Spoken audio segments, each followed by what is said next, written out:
노망 났으면 곱게 늙을 것이지 50억짜리 도장을 어디다 숨겨서? 수술을 앞둔 말순 씨의 멱살을 잡고 흔드는 건 다름 아닌 배 아파 낳은 두 아들이었습니다. 형, 장판 밑도 뜯어봐. 이 늙은이가 오줌 싼 이불 속에 숨겼을지도 몰라. 며느리들은 징그럽다며 코를 막고 명품 가방에 집안 살림을 쓸어 담았고 아들들은 집안을 쑥대밭으로 만들었습니다. 결국 놈들은 말순 씨의 품에서 기어이 인감도장을 강제로 빼앗아 희희낙락하며 법원 등기소로 달려갔는데요. 하지만 놈들은 꿈에도 몰랐습니다. 그 도장이 문방구에서 파는 3,000원짜리 가짜 막도장이라는 사실을요. 과연 말순 씨는 이 페류나들에게 어떤 참교육을 시원하게 날려주었을까요? 사연 시작 전 지금 어디서 듣고 계신지 댓글로 남겨주시면 이번 설 명절 아프지 않고 외롭지 않게 계신 그곳으로 새해의 만복이 가득 깃들기를 진심으로 기원하겠습니다. 후끈한 열기가 얼굴을 확 덮쳐옵니다. 펄펄 끓는 가마솥 뚜껑이 들썩거릴 때마다 구수하면서도 비릿한 돼지뼈 냄새가 진동을 하는데요. 좁아터진 주방 한 구석, 쪼그려 앉은 뒷모습이 보입니다. 희끗희끗한 파마머리는 땀에 젖어 이마에 달라붙었고 고무장갑을 낀 손은 쉴 새 없이 뚝배기를 문지르고 있었죠. 올해로 72살, 이 골목의 터줏대감 김말순 씨입니다. 아이고, 허리야. 말순 씨가 무릎을 짚고 겨우 일어섭니다. 뼈마디에서 우두둑 소리가 나는 게 꼭 낡은 기계가 돌아가는 소리 같았어요. 쟁반 위에 국밥 세 그릇을 위태롭게 올리고 홀로 나가는 그녀의 걸음걸이가 꽤나 위태로워 보입니다. 평생을 이 뚝배기 무게를 견디며 살아온 세월이 그 구분 등에 고스란히 내려앉아 있었거든요. 그때였어요. 낡은 벽걸이 텔레비전에서 격앙된 아나운서의 목소리가 국밥집의 소음을 뚫고 쩌렁쩌렁 울려 퍼졌습니다. 네, 방금 들어온 속보입니다. 지지부진하던 성수동 재개발 구역 정비 사업이 마침내 최종 확정되었습니다. 이에 따라 해당 지역지가 상승은 물론 조합원들에게 지급될 보상금 규모가 역대 최고치를 기록할 것으로 식사를 하던 손님들의 숟가락질이 일제히 멈췄습니다. 모두의 눈이 텔레비전 화면으로 쏠렸지요. 화면 가득 붉은색 글씨로 보상금 대박, 평당 1억 돌파 같은 자극적인 문구들이 번쩍거리고 있었어요. 말순 씨는 그 뉴스를 보며 입맛이 쓴짓짓 하고 혀를 찹니다. 쟁반을 테이블에 내려놓는데 손끝이 미세하게 떨리더라고요.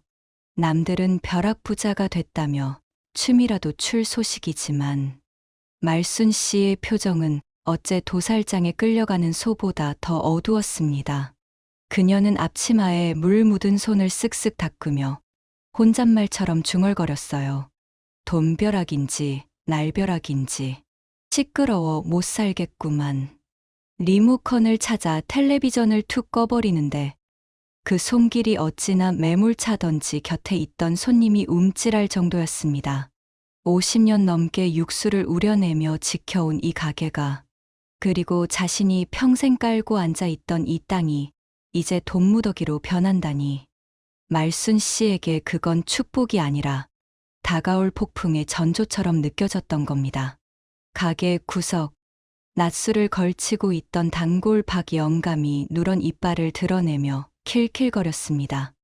깍두기를 우적우적 씹으며 말순 씨를 향해 능글맞게 말을 건네더군요. 어이, 김 여사, 뉴스 봤어? 이제 팔자 폈네. 팔자 폈어. 그 건물 보상금만 받아도 그게 얼마야? 50억은 좋게 넘겠는데? 박 영감은 소주잔을 탁 내려놓으며 말을 이었습니다. 이제 자식놈들이 아주 문지방 닳도록 드나들겠어. 그동안 코빼기도 안 비치더니 돈 냄새 맡으면 효자 노릇 경쟁이라도 붙지 않겠나. 효도가 별건가? 돈 있으면 저절로 따라오는 게 효도지. 그 말이 비수처럼 날아와 말순 씨의 가슴을 후벼 팠습니다. 틀린 말이 하나도 없어서 더 아팠을까요? 말순 씨는 행주를 들어 테이블을 거칠게 훔쳤습니다. 뽀드득, 뽀드득. 행주가 찢어질 듯 문지르는 손에 핏대가 섰습니다. 그녀는 고개를 돌려 박 영감을 쏘아보며 차갑게 내뱉었습니다. 효자. 웃기고 자빠졌네. 돈 냄새 맡고 꼬이는 건 자식이 아니라 똥파리들이지. 썩은 고기에만 달라붙는 똥파리들 말이야. 말순 씨의 목소리엔 서늘한 냉기가 흘렀습니다. 박 영감은 그 서슬에 놀라 헛기침을 하며 술잔만 만지작거렸죠. 말순 씨는 텅 빈 가게를 휘이 둘러보았습니다. 벽에 걸린 달력은 1월 말을 가리키고 있었고 설날이 코앞이었습니다. 하지만 가게 문을 열고 들어오는 건 찬바람뿐. 자식들의 안부 전화 한 통 없었지요. 그녀는 씁쓸한 미소를 지으며 다시 주방으로 향했습니다. 그녀의 뒷모습 위로 돈 앞에서 드러날 이 인간의 추악한 본성이라는 이 드라마의 지독한 주제가 그림자처럼 길게 드리워졌습니다. 해가 뉘엿뉘엿 넘어가고 저녁 장사 준비로 분주해야 할 시간. 갑자기 가게 문이 쾅 하고 열렸습니다. 아니, 열렸다기보다는 부서질 듯 걷어차였다는 표현이 맞겠네요. 거친 바람과 함께 들이닥친 건 말순 씨의 큰아들, 최상철이었습니다. 엄마, 가게 좀 그만두라니까 왜 또 문을 열어놨어? 남 부끄럽게 진짜. 번드르르한 양복에 명품 구두. 하지만 그 구두는 국밥집의 기름진 바닥과 어울리지 않게 겉돌았습니다. 상철은 들어오자마자 코를 막으며 인상을 찌푸렸어요. 돼지 냄새가 역하다는 듯 손을 휘휘 젓는 꼴이 가관이었습니다. 상철아, 밥은 먹었냐? 올 거면 미리 연락이라도.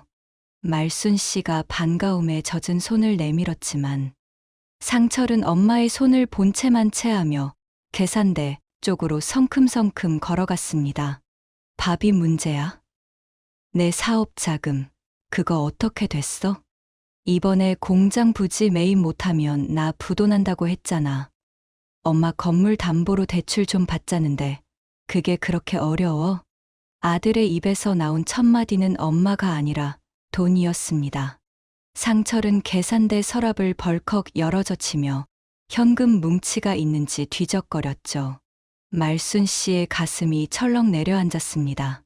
그때 주방 뒷문이 열리며 둘째 아들 최상민이 뱀처럼 스르르 들어왔습니다.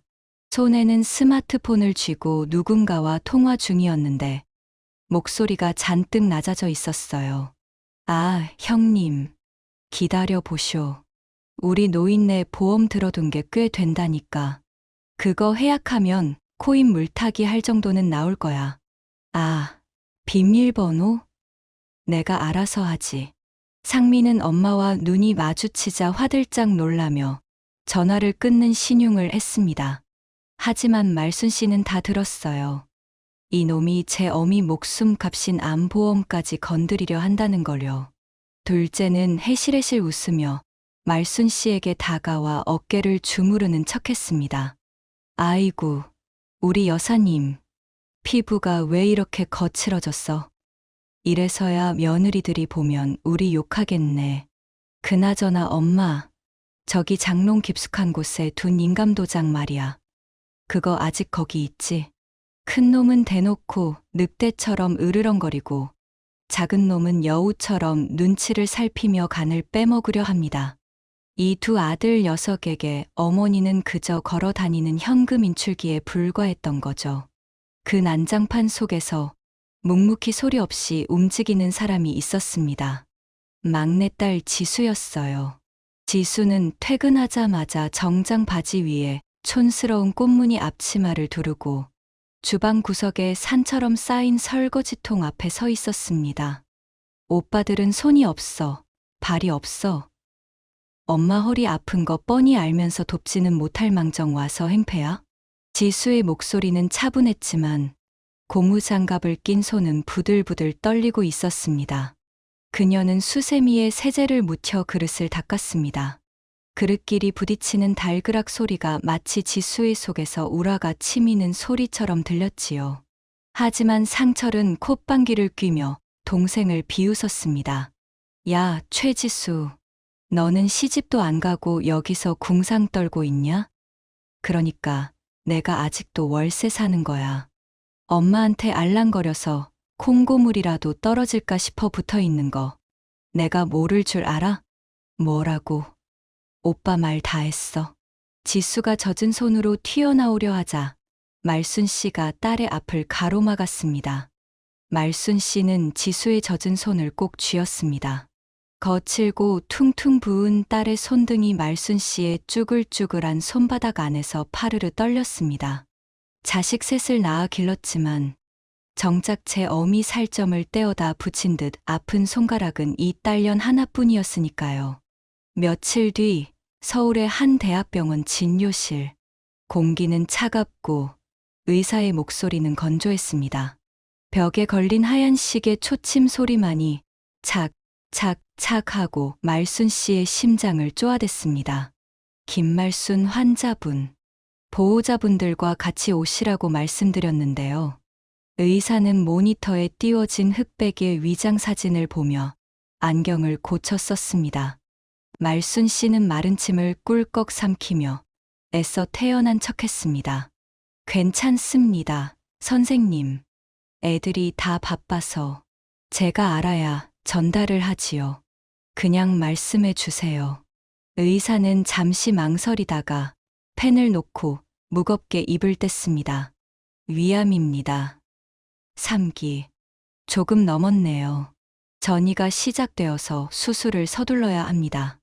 더 늦으면 손쓰기 어렵습니다. 위암 3기. 그 말이 떨어지는 순간 말순 씨의 귀에는 삐 하는 이명 소리가 들려왔습니다. 평생 뜨거운 국물을 들이키고 맵고 짠 김치를 씹어 삼키며 속이 썩어 문드러지는 줄도 모르고 살았던 대가가 고작 이것인가. 말순 씨는 멍하니 창밖을 바라보았습니다.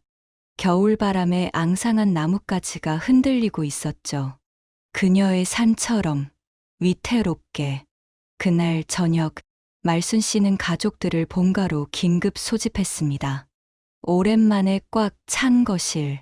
하지만 온기는 없었습니다. 큰며느리 박미희는 바닥이 더럽다는 듯 방석을 깔고 앉아 연신 옷매무새를 다듬었고, 둘째 며느리는 아이 학원 픽업 가야 한다며 시계를 힐끔거렸습니다. 엄마, 무슨 일인데 이렇게 다급하게 불러? 나 바이어 미팅도 취소하고 왔어. 상철이 짜증 섞인 목소리로 물었습니다. 말순 씨는 품 안에서 꼬깃꼬깃해진 진단서를 꺼내 테이블 위에 올려놓았습니다. 나 위암이란다. 3기래. 수술해야 한다더라. 순간 거실에 정적이 흘렀습니다. 당연히 어머니, 그게 무슨 소리예요? 어느 병원이에요? 오진 아니에요? 하며 울고불고 난리가 날 줄 알았습니다. 아니, 적어도 걱정스러운 표정이라도 지을 줄 알았죠. 하지만 말순 씨의 눈에 들어온 건 자식들의 기이한 눈동자 움직임이었습니다. 큰아들 상철과 큰며느리 미희의 눈빛이 허공에서 딱 마주쳤습니다. 그건 슬픔의 눈빛이 아니었어요. 찰나의 순간 그들의 눈동자는 바쁘게 굴러가기 시작했습니다. 마치 머릿속에서 거대한 계산기가 돌아가는 것처럼요. 침묵을 깬 건 큰며느리 미희였습니다. 어머님, 저 정말 안타까워요. 그런데 혹시 의사 선생님이 여명은 얼마나 남았다고 하시던가요? 말순 씨가 되물었지만 미희는 아랑곳하지 않고 말을 이었습니다. 아니, 수술도 수술인데 어머님 연세도 있으시고 수술하다가 혹시라도 잘못되시면 그게 복잡해지거든요. 그러자 둘째 아들 상민이 불쑥 끼어들었습니다. 형수 말이 맞아요. 엄마, 지금 재개발 보상금 나오기 직전이잖아요. 이 상태로 엄마 돌아가시면 상속세 폭탄 맞아요. 진짜 50%는 세금으로 뜯긴다고요. 아시죠? 나라가 도둑놈인 거. 상철이 무릎을 탁 치며 거들었습니다. 그래, 엄마. 수술 날짜 잡기 전에 정리부터 하시죠. 일단 건물 명의부터 저한테 돌려놓으세요. 제가 장남이니까 관리하기 편하게. 그리고 현금은 상민이랑 지수한테 좀 나눠주고. 증여세가 상속세보다 싸게 먹히는 거 아시죠? 제가 아는 세무사 바로 부를게요. 지수가 참다 못해 소리를 질렀습니다. 오빠, 언니, 지금 그게 엄마 앞에서 할 소리야. 엄마가 암이라잖아. 죽을지도 모른다는데 돈 타령이 나와? 지수의 눈에서 달동 같은 눈물이 뚝뚝 떨어졌습니다. 하지만 상철은 동생을 한심하다는 듯 쳐다보며 혀를 찼습니다. 야, 넌 현실 감각이 그렇게 없어서 어떡하냐? 슬픈 건 슬픈 거고, 돈은 돈이지. 엄마가 평생 고생해서 모은 돈, 세금으로 다 날리면 엄마도 저승에서 편하시겠냐? 말순 씨는 아무 말도 할 수 없었습니다. 가슴 속에서 뜨거운 무언가가 울컥 치솟아 올랐다가 이내 차갑게 식어버렸습니다. 내 뱃속으로 낳은 자식들이, 내 핏줄들이, 내가 죽는다는 소식보다 내 지갑이 다치는 걸 더 무서워하고 있었습니다. 말순 씨는 떨리는 손으로 진단서를 다시 집어넣었습니다. 종이가 바스락거리는 소리가 유난히 크게 들렸습니다. 말순 씨의 손끝에서 전송된 문자가 전파를 타고 날아간 그 시각.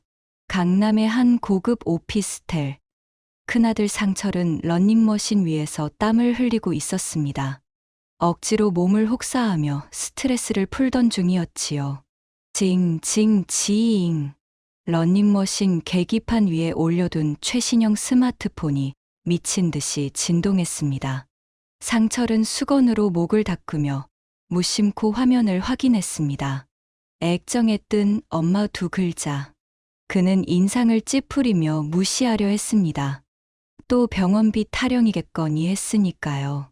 하지만 미리 보기로 뜬 건물, 도장이라는 단어가 그의 동공을 확장시켰습니다. 상철은 러닝머신을 급하게 정지시켰습니다. 덜컹.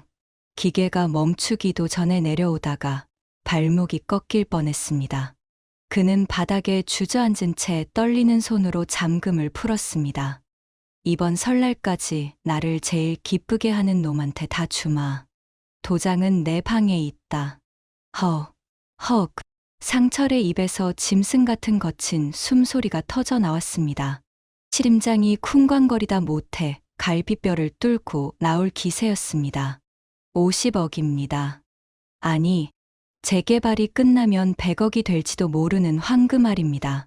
그게 지금 기쁘게 하는 놈이라는 아주 주관적이고도 모호한 기준 하나에 걸려 있었습니다. 미희야, 박미희, 어디 있어? 상철은 샤워 가운도 걸치지 않은 채 안방으로 뛰어들었습니다. 화장대 앞에서 마스카라를 칠하던 며느리 미희가 깜짝 놀라 눈을 찔렀습니다. 아, 왜 소리는 지르고 그래요? 깜짝이야. 눈깔 찌르는 게 대수야? 빨리 짐 싸. 당장 본가로 간다. 뭐? 본가는 왜? 설날 아직 멀었잖아. 나 이번 주에 피부과 예약해놨단 말이야. 미희가 입술을 삐죽거렸지만 상철은 아내의 얼굴에 휴대폰 화면을 들이밀었습니다. 문자를 읽어 내려가는 미희의 눈이 점점 커지더니 이내 마스카라 번진 눈으로 환희에 찬 비명을 질렀습니다. 어머, 어머님 드디어 미치셨나봐. 아니, 드디어 결심하셨나봐. 미희는 화장대 위에 명품 화장품들을 핸드백에 쓸어 담기 시작했습니다. 10분 전까지만 해도 10월드라면 치를 떨던 그녀의 손놀림이 마치 로또 1등 당첨금을 수령하러 가는 사람처럼 경쾌하고 빨라졌습니다. 욕망은 게으름도 치료하는 만병통 치약이었습니다. 같은 시각 둘째 상미는 PC방 구석자리에서 컵라면을 후루룩거리며 비트코인 차트를 보고 있었습니다. 파란색 하락 곡선이 폭포수처럼 떨어지고 있었지요. 아, 한강 가야 하나. 이번엔 진짜 끝인데. 그때 울린 카톡 알림음. 카톡. 상민은 귀찮다는 듯 폰을 확인했습니다. 그리고 입에 물고 있던 라면 면발을 그대로 뿜었습니다. 국물이 모니터에 튀어 얼룩졌지만 닦을 생각도 못했습니다. 또 도장. 엄마 방에 도장이 있다고? 상민의 눈이 번들거렸습니다. 형보다 먼저 가야 했습니다. 형이 그 도장을 손에 넣는 순간 자신은 영원히 빚더미에서 헤어나오지 못할 것입니다. 상민은 먹다 남은 컵라면을 쓰레기통에 처박고 PC방을 뛰쳐나갔습니다. 그의 낡은 운동화가 보도블록을 차고 나가는 소리가 다급했습니다. 다시 말순 씨의 집. 폭풍이 몰려오고 있음을 직감한 말순 씨는 분주했습니다. 아니, 치밀했습니다. 그녀는 이제 단순한 국밥집 할매가 아니었습니다. 50억짜리 연극의 총연출이자 주연 배우였습니다.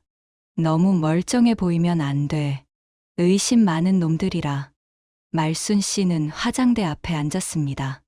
곱게 빗어 넘겼던 파마머리를 손가락으로 마구 헝클었습니다. 정수리 부부는 휑하게 보이도록 가르마를 비틀었고 머리카락 몇 가닥은 일부러 얼굴 위로 흘러내리게 두었습니다. 그 다음은 옷장이었습니다.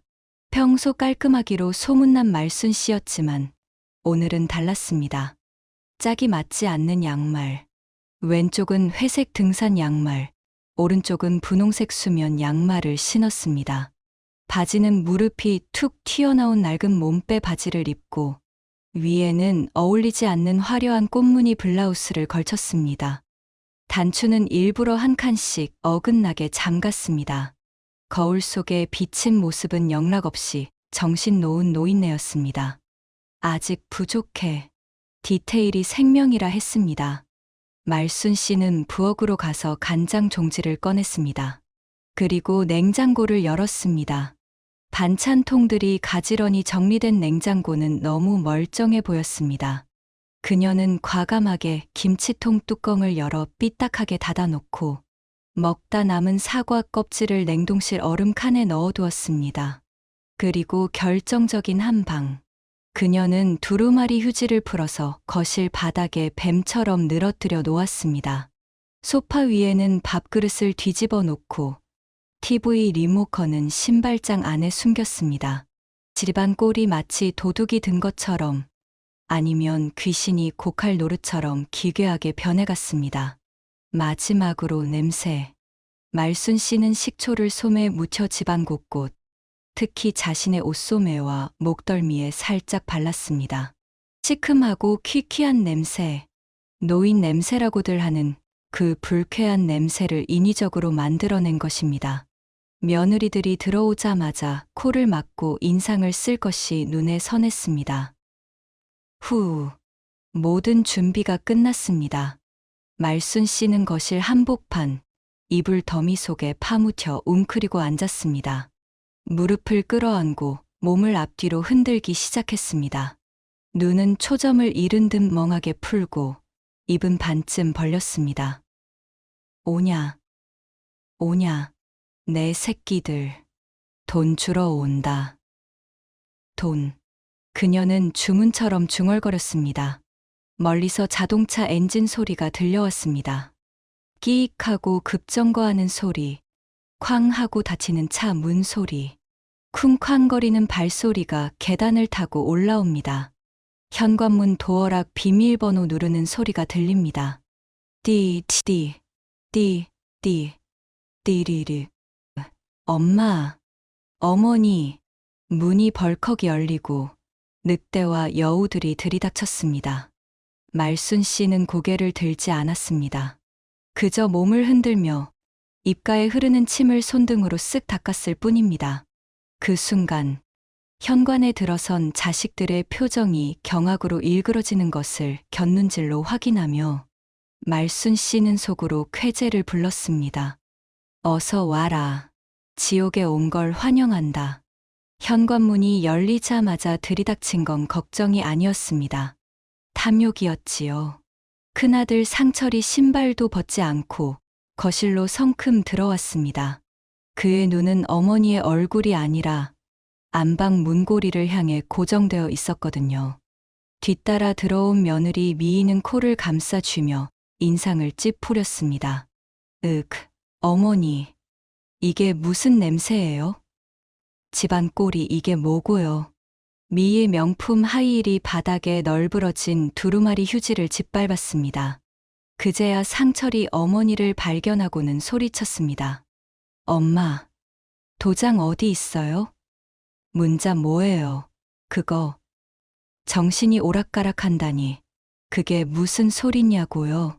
상철이 이불 속에 웅크린 말순 씨의 어깨를 거칠게 흔들었습니다. 평소 같으면 어미 몸에 손대지 마라 하고 호통쳤겠지만 말순 씨는 힘없이 고개만 끄덕거렸습니다. 초점 없는 눈동자가 허공을 배회하다가 상철의 얼굴에 툭 멈췄습니다. 누구슈? 순간 거실에 찬물을 끼얹은 듯 정적이 흘렀습니다. 상철이 헛웃음을 터뜨리며 뒷머리를 긁적였습니다. 참나. 연기하지 마세요. 아까 문자 보냈잖아요. 건물 준다고. 말순 씨는 입가에 침을 조금 흘리며 해벌쭉 웃었습니다. 그리고는 품속에서 주섬주섬 꼬깃꼬깃한 종이 한 장을 꺼냈습니다. 달력 뒷면을 찢어발로 쓴 것 같은 글씨가 적혀 있었죠. 건물. 그래, 건물. 우리 상철이 줄까? 상민이 줄까? 아니면 우리 예쁜 지수 줄까? 그때 현관문이 다시 열리고 둘째 상민이 땀범벅이 되어 뛰어들어왔습니다. 엄마, 나왔어. 상민이. 형보다 내가 더 엄마 사랑하는 거 알지? 상민은 형을 밀치고 말순 씨 앞에 무릎을 꿇었습니다. 말순 씨는 속으로 코웃음을 쳤습니다. 사랑, 내 놈이 사랑하는 건 내 통장 비밀번호겠지. 하지만 겉으로는 여전히 멍한 표정을 유지했습니다. 그녀는 천천히, 아주 천천히 입을 열었습니다. 목소리는 갈라지고 떨렸지만 그 내용은 또렷했습니다. 네, 머릿속에 지우개가 들었어. 자꾸 깜빡깜빡해. 의사 양반이 그러는데 내가 기분이 좋으면 기억이 돌아온다네. 호호호. 말순 씨가 갑자기 눈을 번뜩이며 자식들을 둘러보았습니다. 그 눈빛이 어찌나 기이한지 며느리 미희가 흠칫 놀라 뒷걸음질 쳤습니다. 이번 설날까지 나를 제일 기쁘게 해주는 놈. 그놈한테 이 도장 찍어줄란다. 내 재산, 건물, 땅, 싹 다. 상철과 상민, 그리고 며느리들의 눈이 마주쳤습니다. 50억, 재개발되면 100억. 그 돈이 지금 저 노인네의 기분 하나에 달려 있다는 겁니다. 치매든 뭐든 상관없었습니다. 도장만 찍으면 그만이니까요. 상철이 비장한 표정으로 넥타이를 풀며 외쳤습니다. 좋습니다. 엄마, 아니 어머님, 저 오늘부터 여기서 출퇴근합니다. 미희야, 너도 짐 풀러. 뭐, 여보, 나 여기서 자라고? 이 냄새 나는 데서? 50억이야. 이 여자야. 50억이면 냄새가 아니라 똥통에서도 자야지. 상민도 질세라 소리쳤습니다. 형만 효자야? 나도 여기서 잘 거야. 엄마, 나 엄마 옆에서 잘게. 집안은 순식간에 아수라장이 되었습니다. 서로 좋은 방을 차지하겠다고 옥신각신하고 냉장고에 있는 반찬을 꺼내며 서로 챙겨주는 척 연기를 시작했습니다. 말순 씨는 그 꼴을 지켜보며 이불 속에서 회심의 미소를 지었습니다. 그래, 지져라. 물고 뜯고 싸워라. 이 어미가 판을 깔아줬으니 어디 한번 신나게 놀아보거라. 한바탕 소동이 벌어지고 난 뒤늦게 딸 지수가 도착했습니다. 지수는 현관에 들어서자마자 엉망이 된 집안 꼴을 보고 입을 다물지 못했습니다. 바닥에 굴러다니는 휴지, 뒤집힌 밥그릇, 그리고 짐승처럼 으르렁거리며 짐을 푸는 오빠들. 이게 다 무슨 일이야? 지수는 방구석에 쪼그리고 앉아있는 엄마를 발견하고는 달려가 끌어안았습니다. 엄마, 괜찮아. 오빠들이 또 행패 부렸어? 말순 씨의 가슴이 찌릿했습니다. 유일하게 제정신 박힌 딸, 지수. 이 아이에게만은 사실을 말하고 싶었습니다. 하지만 안 됩니다. 지수는 마음이 약해서 연기를 못합니다. 이 판을 완성하려면 지수조차 속여야 했습니다. 말순 씨는 지수를 멍하니 바라보며 중얼거렸습니다. 누구세요? 밥 줘. 엄마, 나야, 지수. 막내딸 지수 몰라? 지수의 눈에서 눈물이 주르륵 흘러내렸습니다. 엄마의 치매가 이렇게 갑자기 심하게 올 줄은 몰랐던 겁니다. 지수는 엄마의 헝클어진 머리를 빗겨주며 흐느꼈습니다. 말순 씨는 지수의 손길을 느끼며 속으로 피눈물을 삼켰습니다. 미안하다, 지수야. 정말 미안해. 하지만 엄마가 너한테 줄 수 있는 건 이 썩어빠진 형제들 정리하고 깨끗한 재산 물려주는 것뿐이란다. 조금만 참아다오. 말순 씨는 짐짓 발광하듯 지수를 밀쳐냈습니다. 저리 가. 너는 밥도 안 주잖아. 저기, 저 아저씨들이 밥 준대. 지수는 바닥에 털썩 주저앉아 오열했고 상철과 상미는 낄낄거렸습니다. 야, 지수야. 봤지? 엄마가 우린 알아보는데 넌 못 알아보잖아. 역시 피는 물보다 진한 거야.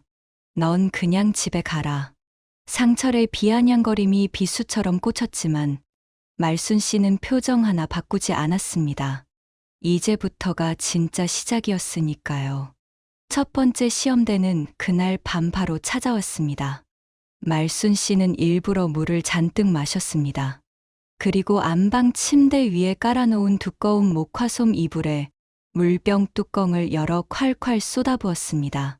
그것도 모자라 주방에서 몰래 가져온 간장과 식초를 섞은 물을 군데군데 뿌렸습니다. 시큼하고 지린내 비슷한 냄새가 진동을 했지요. 아이고, 시원하다. 말순 씨는 축축한 이불 위에 대자로 누워 천장을 보며 웃었습니다. 잠시 후 안방 문이 열리고 며느리 미희가 들어왔습니다. 어머님, 주무세요? 저녁 드셔야. 미희의 말이 뚝 끊겼습니다.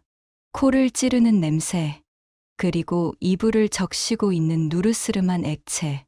미희의 얼굴이 경악으로 하얗게 질렸습니다. 어머님, 지금 이불에다가 오줌 싸신 거예요? 말순 씨는 천진난만한 아이처럼 고개를 끄덕였습니다. 응, 내가 지도를 그렸네? 예쁘지? 여기는 우리 집이고, 여기는 우리 땅이야. 미희는 구역질이 올라오는 것을 간신히 참으며 코를 틀어막았습니다. 아, 진짜 미치겠네. 여보, 빨리 와봐. 상철이 뛰어들어왔고 참상을 목격했습니다. 하지만 상철은 잽싸게 머리를 굴렸습니다. 이건 기회였습니다.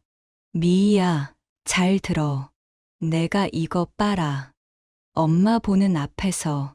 뭐, 미쳤어. 세탁기 돌리면 되잖아. 안 돼. 엄마가 옛날 사람이잖아. 정성을 보여야지. 손빨래에. 이거 점수 따는 기회라고. 말순 씨가 거들었습니다. 기계는 싫어. 기계가 돌면 내 머리도 뱅글뱅글 돌아. 손으로 팍팍 문대야 내 정신이 맑아질 것 같은데. 그러면서 말순 씨는 슬쩍 도장 케이스를 만지작거렸습니다. 그 모습을 본 미희의 눈동자가 흔들렸습니다. 50억짜리 도장이 눈앞에서 왔다 갔다 하는데 오줌 묻은 이불이 대수겠습니까? 미희는 입술을 꽉 깨물었습니다. 알았어요. 하면 되잖아, 하면. 잠시 후 화장실에서는 처절한 사투가 벌어졌습니다. 철퍽, 철퍽.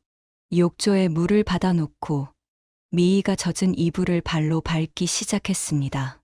물을 먹은 목화솜 이불은 천근만근 무거웠습니다. 평소 손에 물 한 방울 안 묻히고 살던 미희였습니다. 네일숍에서 20만 원 주고 받은 화려한 손톱 장식이 이불 무게를 이기지 못하고 틱하고 부러져 나갔습니다. 아악! 내 손톱! 미희가 비명을 질렀지만 문 밖에서 말순 씨의 목소리가 들려왔습니다. 아직 멀었냐? 냄새가 안 빠졌는데 더 빡빡 문대야지. 미희는 울며 겨자 먹기로 다시 이불을 밟았습니다. 차가운 물이 발목을 시리게 하고 지린내가 코를 찔렀습니다. 상철은 화장실 문에 기대어 아내를 응원한답시고 깐족거렸습니다. 그래, 그렇게. 아이고, 우리 마누라 잘한다. 조금만 더 하면 돼. 저 건물이 다 우리 거라니까. 말순 씨는 거실 소파에 앉아 텔레비전을 보는 척하며 화장실에서 들려오는 철퍽철퍽 소리를 감상했습니다. 그 소리가 마치 자식들의 탐욕을 씻어내리는 소리 같아서, 혹은 그들의 죄를 지시기는 소리 같아서 더할 나위 없이 통쾌했습니다. 이제 시작이다. 손톱 하나 부러진 걸로 울상은. 내 가슴은 수십 년간 갈갈이 찢겨나갔다. 말순 씨는 주머니 속에서 사탕 하나를 꺼내 입에 물었습니다. 달콤했습니다. 정말 오랜만에 느껴보는 달콤함이었습니다. 이불 빨래 사건으로 미희가 녹다운되자 이번엔 둘째 상민이 움직이기 시작했습니다. 상민은 형수가 점수를 땄다는 생각에 불안에 견딜 수가 없었습니다. 상민은 슬그머니 말순 씨의 방으로 들어갔습니다. 말순 씨는 젖은 이불 대신 바닥에 요를 깔고 누워 있었습니다. 엄마, 자. 상민이 속삭였습니다. 말순 씨는 눈을 감은 채 코를 고는 척했습니다. 상민은 주위를 살피더니 품 안에서 스마트폰을 꺼냈습니다. 그리고는 형 상철의 비밀이 담긴 사진들을 말순 씨의 머리맡에 쓱 밀어 넣으려 했습니다. 엄마, 이거 봐봐. 형이 엄마 몰래 바람 피우는 증거야. 형수가 알면 난리 날걸? 이런 놈한테 건물을 주면 되겠어? 상민은 혼잣말처럼 중얼거리며 엄마의 반응을 살폈습니다. 그때 말순 씨가 갑자기 눈을 번쩍 떴습니다. 상민이 화들짝 놀라 뒤로 나자빠졌습니다. 바람이 불어? 말순 씨가 상체를 벌떡 일으키더니 상민이 내민 스마트폰 화면을 뚫어져라 쳐다봤습니다. 화면 속에는 상철이 낯선 여자와 팔짱을 끼고 호텔로 들어가는 사진이 선명했습니다. 말순 씨는 속으로 혀를 찼습니다. 저 썩을 놈. 애비 닮아서 바람기까지 가지가지 하는구나. 하지만 말순 씨는 모르는 척 천진난만하게 물었습니다. 이게 누구요? 우리 상철이 아뇨? 옆에 이 아가씨는 누구요? 미희가 아니네. 상민이 비열하게 웃으며 속삭였습니다. 그렇지. 엄마, 형은 나쁜 놈이야. 엄마 재산 받으면 저 여자랑 도망갈걸? 그러니까 도장 놔줘. 응. 내가 엄마 평생 모실게. 이간질. 형제간의 우애 따위는 50억 앞에서 휴지 조각보다 못했습니다. 말순 씨는 상민의 손을 덥석 잡았습니다. 그래, 우리 상민이 말이 맞네. 바람난 놈은 안 되지. 안 되고 말고. 말순 씨의 말에 상민의 얼굴에 화색이 돌았습니다. 진짜지. 엄마, 약속했다. 나 내일 변호사 데려올게. 상민이 신이 나서 방을 나가자마자 말순 씨는 방문을 닫고 싸늘하게 표정을 굳혔습니다. 형은 바람둥이, 동생은 고자질쟁이. 아주 한상의 짝꿍들이구나. 말순 씨는 이번엔 상철을 부르기로 마음먹었습니다. 둘째가 쳤으니 첫째가 반격하게 만들어야 균형이 맞지 않겠습니까? 그래야 이 진흙탕 싸움이 더 재미있어질 테니까요. 말순 씨는 방문을 살짝 열고 거실에 있는 상철을 향해 소리쳤습니다. 상철아, 상철아. 내 동생이 너보고 뭐라는 줄 아냐? 안방 문틈으로 흘러나온 그 한마디는 마른 장작더미에 던져진 성냥불과 같았습니다. 거실 소파에 앉아 다리를 꼬고 있던 상철이 튕기듯 일어났습니다. 뭐라고요? 저 자식이 또 제 욕을 해요? 상철이 씩씩거리며 방문을 벌컥 열어젖혔습니다. 방 안에는 상민이 흠칫 놀라 뒷걸음질 치고 있었고 말순 씨는 겁에 질린 척 이불을 끌어당기며 눈치를 살폈습니다.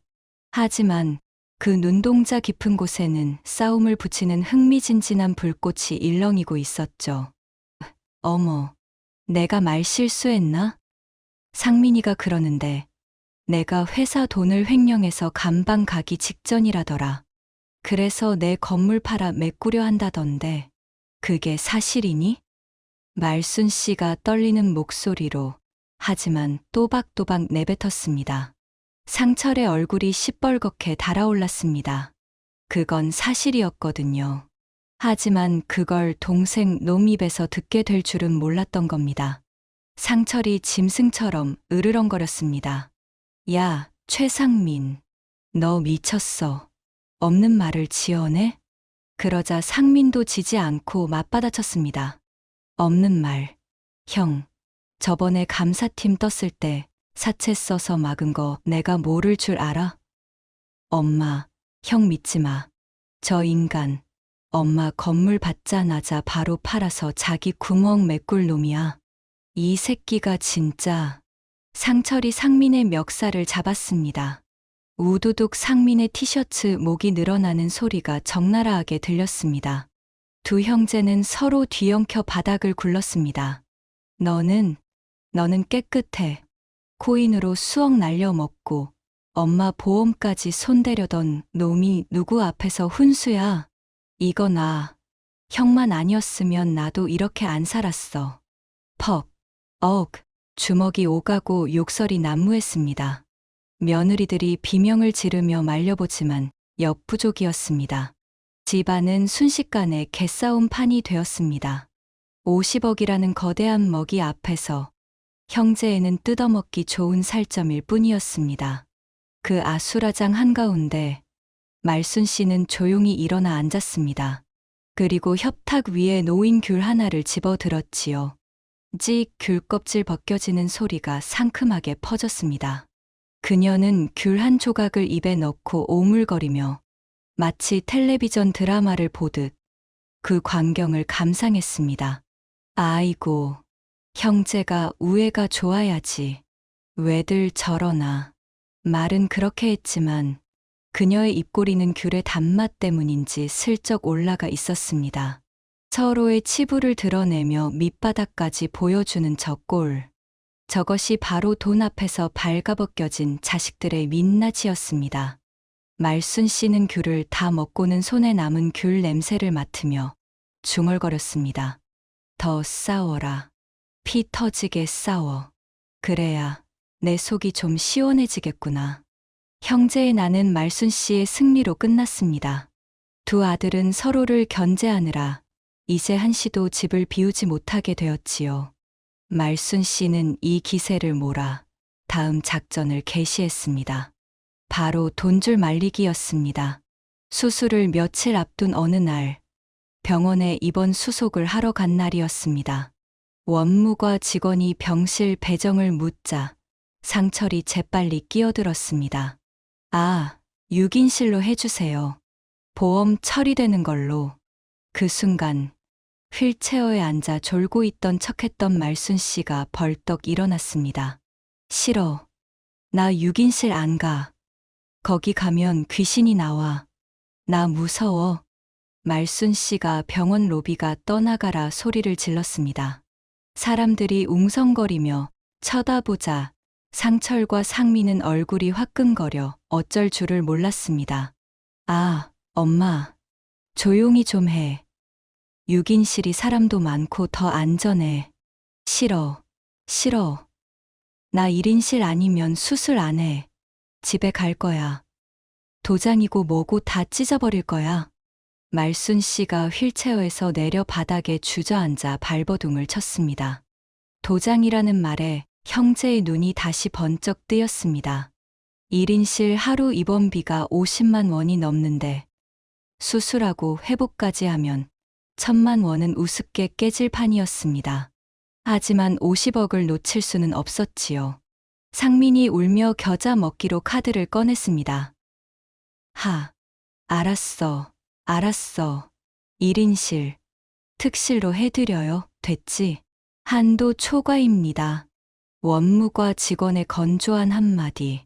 상민의 얼굴이 흙빛이 되었습니다. 상철이 혀를 차며 자신의 카드를 내밀었지만 그 역시 지급 정지 상태였습니다. 사업 자금이 막혀 카드까지 막힌 상태였으니까요. 결국 두 아들은 병원 복도 구석으로 가서 어딘가로 전화를 걸기 시작했습니다. 여보세요? 김 사장님. 예, 접니다. 급전이 좀 필요한데. 이자? 네네. 월 10%라도 씁니다. 당장 입금 좀. 말순 씨는 그 모습을 곁눈질로 보며 회심의 미소를 지었습니다. 사채. 드디어 저놈들이 돌이킬 수 없는 강을 건너고 있었습니다. 내 재산을 믿고 미리 빚을 끌어다 쓰는 저 무모함이 나중에는 저들의 목을 조르는 올가미가 될 것입니다. 입원한 뒤에도 말순 씨의 갑질은 멈추지 않았습니다. 병원 밥이 맛없다며 최고급 한우 갈비탕을 포장해 오라 시키고 며느리들에게는 백화점에서 파는 유기농 과일이 아니면 입도 대지 않았습니다. 이 포도 맛이 왜 이려? 씨가 씹히잖아. 나 샤인머스켓 아니면 안 먹어. 알지? 한 송이에 5만 원짜리. 미인은 속으로 노망난 늙은이가 입만 고급이네라고 욕을 퍼부었지만 겉으로는 생글생글 웃으며 백화점으로 달려가야 했습니다. 말순 씨는 침대에 기대어 며느리가 사온 비싼 포도알을 톡톡 따먹으며 생각했습니다. 그래, 많이 써라. 있는 돈 없는 돈 다 털어서 나한테 써라. 그게 다 니들 밥값이고 그동안 속 썩인 위자료다. 달콤한 과즙이 목구멍을 넘어갈 때마다 말순 씨의 복수심은 더욱 달콤하게 숙성되어 갔습니다. 드디어 수술 당일 아침이 밝았습니다. 새벽 공기는 차갑고 병원 복도에는 소독약 냄새가 짙게 깔려 있었습니다. 말순 씨는 수술복으로 갈아입고 이동식 침대에 누웠습니다. 천장에 형광등이 하나씩 뒤로 휙휙 지나갔습니다. 지수는 말순 씨의 손을 꼭 잡고 침대를 따라오며 눈물을 흘렸습니다. 엄마, 무서워하지 마. 내가 밖에서 계속 기도할게. 금방 끝날 거야. 지수의 손은 따뜻했습니다. 그 온기가 말순 씨의 얼어붙은 마음을 잠시 녹이는 듯했습니다. 하지만 수술실 앞 대기실에 도착했을 때 말순 씨는 보지 말아야 할 것을 보고 말았습니다. 저만치 떨어진 의자, 상철과 상민, 그리고 며느리들이 웬 낯선 양복쟁이와 머리를 맞대고 있었습니다. 그들은 엄마가 수술실로 들어가는 것 따위는 안중에도 없었습니다. 그들의 시선은 오직 양복쟁이가 펼쳐놓은 서류 뭉치에 꽂혀 있었습니다. 변호사님, 그러니까 이게 유언 공증이라는 거죠. 엄마가 수술 끝나고 마취 덜 깼을 때 지장 찍게 하면 효력 있는 거죠. 상철의 목소리가 들려왔습니다.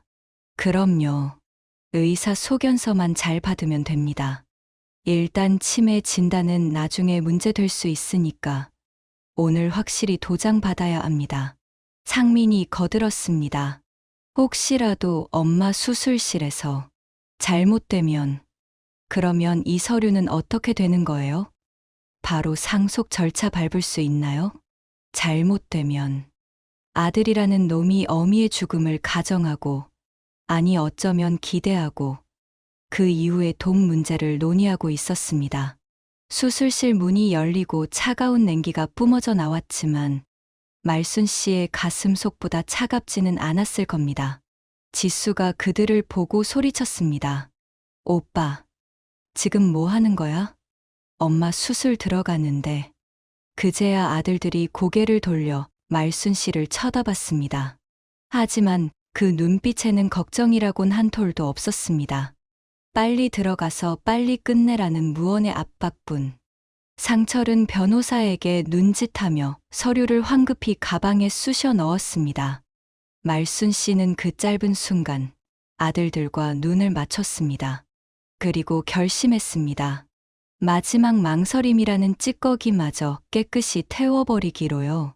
너희는 오늘 어머니를 잃었다. 아니, 너희가 스스로 어머니를 버렸다. 말순 씨는 지수의 손을 한번 꽉 잡아주고는 간호사에 이끌려 수술실 안으로 들어갔습니다. 철커덕, 육중한 철문이 닫히는 소리가 마치 단두대에 칼날이 떨어지는 소리처럼 들렸습니다. 마취 가스가 코와 입을 덮쳐왔습니다. 의식이 흐려지는 와중에도 말순 씨의 머릿속은 그 어느 때보다 명징했습니다. 살아서 나가마. 반드시 살아서 니들이 준비한 저 유언장이 휴지 조각이 되는 꼴을 보고 말 테다. 그리고 니들이 쓴 사체가 니들의 목을 조르는 꼴을 이 두 눈으로 똑똑히 보고 말 테다. 암흑 속으로 빠져드는 말순 씨의 입가에 서늘하고 도끼 어린 미소가 피어올랐습니다. 그것은 더 이상 피해자의 미소가 아닌 처절한 심판자의 미소였습니다. 김말순 환자분, 눈 좀 떠보세요. 수술 끝났습니다. 멀리서 웅웅거리는 소리가 들려왔습니다. 마치 깊은 물속에서 누군가 부르는 것 같았지요. 말순 씨는 천근만근 무거운 눈꺼풀을 억지로 들어 올렸습니다. 눈앞이 뿌옇게 흐려져 형광등 불빛이 하얀 안개처럼 보였습니다. 목구멍은 불타는 듯이 타들어갔고 배에는 묵직한 돌덩이를 올려놓은 듯한 통증이 느껴졌습니다. 아, 살았나, 죽었나. 정신이 혼미한 와중에도 코끝을 찌르는 알싸한 소독약 냄새가 여기가 이승임을 알려주었습니다. 간호사가 혈압을 체크하고 나간 뒤 회복실 커튼이 치익 소리를 내며 젖혀졌습니다. 말순 씨는 지수가 왔으려니 생각했습니다. 따뜻한 물수건으로 입가를 닦아줄 막내딸을 기다렸지요. 하지만 시야에 들어온 건 번들거리는 양복 소매였습니다. 어머니, 정신 드세요? 저 상철이에요, 장남. 상철의 목소리가 귓가에 윙윙거렸습니다. 놈의 입냄새가 역하게 풍겨왔습니다. 담배 쩐내와 섞인 커피 냄새. 말순 씨가 고개를 돌리려 했지만 몸이 말을 듣지 않았습니다. 형, 비켜봐. 내가 할게. 이번엔 상민이 끼어들었습니다. 상민은 품 안에서 무언가를 꺼내 들었습니다. 빨간 인주가 묻은 스펀지와 빽빽한 글씨가 적힌 종이 뭉치였습니다. 엄마, 이거 봐봐. 이거 기억나지? 아까 수술 들어가기 전에 약속한 거. 엄마 건물 우리한테 준다는 거. 여기다가 엄지손가락만 꾹 누르면 돼. 그러면 우리가 엄마 평생 호강시켜 준다니까. 마취가 덜 풀려 몽롱한 틈을 타 이놈들이 지장을 받아내려 하고 있었습니다. 말순 씨는 기가 막혔습니다. 배를 가르고 나온 어미한테 물 한 모금 주지는 못할 망정 인주 묻은 손가락을 들이밀다니. 이건 사람이 할 짓이 아니었습니다. 말순 씨가 신음을 흘리며 손을 빼려 했지만 상민의 악력은 생각보다 셌습니다. 가만히 있어봐. 엄마. 이거 하나만 찍으면 된다니까. 그래야 엄마도 편하고 우리도 편하지. 상철이 옆에서 거들었습니다. 빨리 해. 간호사 오기 전에. 변호사님 밖에서 기다리시잖아. 말순 씨의 엄지손가락에 차가운 인주가 닿았습니다. 붉은 인주. 마치 피처럼 느껴졌습니다. 이대로 찍히면 끝장이었습니다. 말순 씨는 있는 힘을 다해 젖먹던 힘까지 짜내어 소리를 지르려 했습니다. 하지만 나오는 건 바람 빠지는 소리뿐이었습니다. 안 돼. 뭐가 안 돼? 된다니까. 자, 찍는다. 하나, 둘. 그때였습니다. 뭐 하는 짓이야? 회복실 입구에서 날카로운 비명이 터졌습니다. 지수였습니다. 지수는 손에 들고 있던 죽통을 바닥에 내동댕이 치고 달려와 상민을 밀쳐냈습니다. 우당탕. 상민이 엉겁결에 뒤로 나자빠졌습니다. 서류 뭉치가 바닥에 흩어지고 인주통이 굴러 떨어졌습니다. 오빠들이 사람이야? 엄마 지금 마취도 안 깼어. 여기서 지장을 찍으라고? 경찰 부를 거야. 당장 나가. 지수는 짐승처럼 울부짖으며 말순 씨 앞을 막아섰습니다. 그 모습이 마치 새끼를 보호하는 어미 사자 같았습니다. 상철은 씩씩거리며 넥타이를 거칠게 풀었습니다. 야, 최지수. 너 진짜 이럴래? 이게 다 엄마 위하고 우리 위한 거야. 너도 콩고물이라도 주워 먹으려면 가만히 있어. 필요 없어. 그따위 더러운 돈 트럭으로 줘도 안 가져. 나가라고. 간호사들이 뛰어왔습니다. 보호자분들, 여기서 이러시면 안 됩니다. 환자분 안정 취하셔야 해요. 결국 상철과 상민은 경비원에게 끌려나가다시피 쫓겨났습니다. 두고 보자. 엄마 정신 들면 다시 올 거야. 멀어져 가는 아들들의 고함 소리를 들으며 말순 씨는 다시 까무룩 잠이 들었습니다. 하지만 이번 잠은 아까와 달랐습니다. 꿈속에서도 그녀는 이를 갈고 있었습니다. 그래, 다시 와라. 제정신으로 돌아온 내가 너희들에게 어떤 지옥을 보여줄지 기대하거라. 며칠 뒤 일반 병실로 옮길 때가 되었지만 말순 씨는 요지부동이었습니다. 나 안 가. 여기 있을 거야. 냄새나는 다인실은 싫어. 아들들은 울며 겨자 먹기로 VIP 특실을 연장했습니다. 하루 입원비만 80만 원. 거기에 간병인도 최고급 인력으로 붙였습니다. 말순 씨는 침대에 비스듬히 누워 텔레비전을 보며 옆에 앉아 과일을 깎고 있는 며느리 미희에게 손짓했습니다. 예, 아가야. 다리가 좀 쑤시는데 주물러 봐라. 저기 종아리 알 베긴 거 보이지? 거기 꽉꽉 눌러. 미희는 속으로 이 놓친 내가 진짜 상전이네 하고 욕을 했지만 겉으로는 네, 어머님 하며 종아리를 주물렀습니다. 말순 씨의 다리는 앙상했지만 미희가 주무르는 손길에는 사리가 담겨 있었습니다. 아야, 살살 좀 해라. 넌 손이 맵냐? 마음이 매운 거냐? 아유, 죄송해요. 제가 힘 조절이 안 돼서. 말순 씨는 일부러 더 까탈스럽게 굴었습니다. 목마르다. 저기 편의점 가서 프랑스산 탄산수 좀 사와라. 그거 아니면 속이 안 뚫려. 배고프다. 병원 밥 말고 저기 압구정동에 유명한 전복죽 있지. 그거 특대로 사와라. 심심하다. 너 노래 한 곡 해봐라. 트로트 말고 팝송으로. 며느리들은 돌아가며 시중을 들었고 아들들은 병원비 청구서를 볼 때마다 피가 말라갔습니다. 사채업자의 독촉 전화는 하루가 다르게 잦아졌습니다. 김 사장님. 네네. 이번 주말까지 꼭 갚겠습니다. 아, 어머니가 퇴원만 하시면 바로 정리된다니까요. 건물명에 넘기면 바로 현금화해서. 상철이 복도 끝에서 굽신거리는 모습을 보며 말순 씨는 침대 밑에 숨겨둔 진짜 수첩을 꺼냈습니다. 거기엔 깨알 같은 글씨로 아들들이 쓴 돈의 액수가 적혀 있었습니다. 입원비 500만 원, 간병비 200만 원, 식대 및 간식 150만 원. 아직 멀었다. 이놈들아. 내 건물이 50억인데 고작 1000만 원 쓰고 생색이냐? 더 써라. 니들 뼈골이 빠질 때까지.